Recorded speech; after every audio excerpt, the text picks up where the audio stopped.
Now, this person who must just had to be Li Shuang's cousin, Li Ling, this person was like nothing else and no one else that Sujin had ever seen. He was tall, far taller than either of the girls, and he was thin. But even so, he had a curve to our hips. He was wearing a blue t-shirt and white shorts that stopped mid-thigh, and just above the knee on both sides were white boots with blue flowers. But they were of no material that Sujin could recognize. Her stares did not go unnoticed.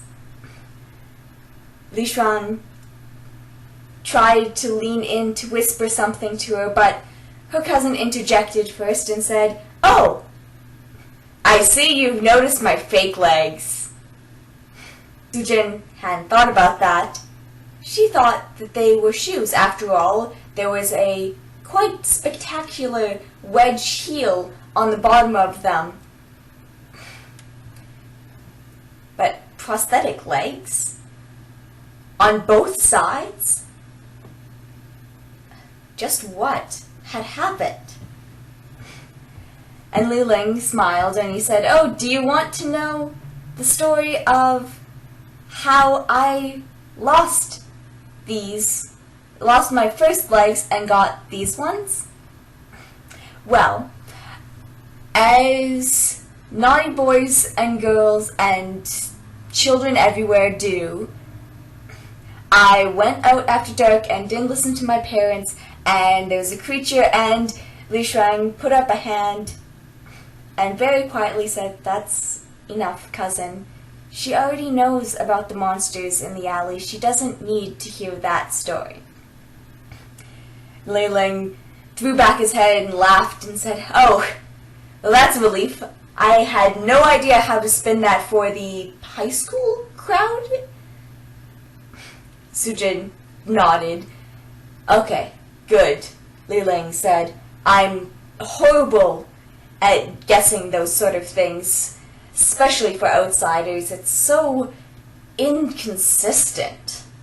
And Sujin, being very curious, curiosity is a trait, after all, that she shared with Wu Jin, though she wouldn't have been stupid enough to go running off to a mysterious city that is full of monsters. But nevertheless, she was still a very curious person, and she really wanted to know why Li Ling had two white prosthetic legs that went above the knee, that were covered in blue flowers.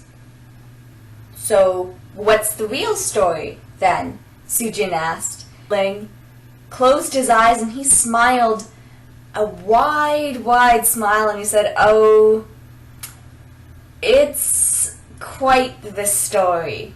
But Li Ling liked Sujin's spark, and he liked especially that he was making her his favorite surviving cousin actually go out and do something other than trade and do what her parents wanted.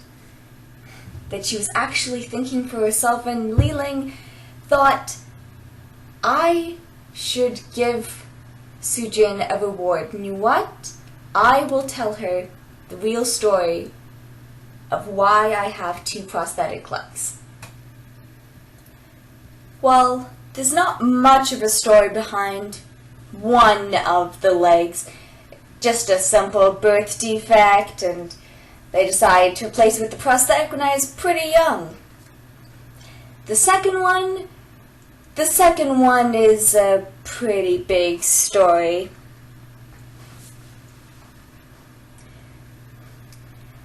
Have you ever seen those rituals online? You know, the ones that if you do a series of complicated steps, then you'll summon something and maybe it will grant you power, maybe it will give you whatever you want, maybe it will answer a wish, or maybe it will just kill your enemies. Sujin nodded. After all, Woojin had shown her plenty of those stories and explained that almost all of them were almost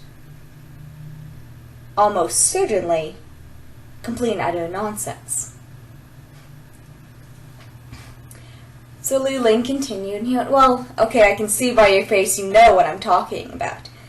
Well, there's a particular subset where completing the ritual successfully doesn't give you a obvious reward.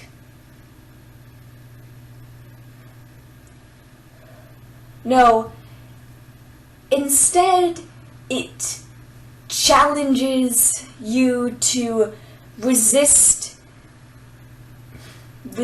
a monster that is chasing you, a demon bent on ripping your soul from your body and dressing the inside of your house with your entrails and all of that stuff. Well, being, probably around your age, maybe a little bit younger, maybe a little bit older, I'm not sure.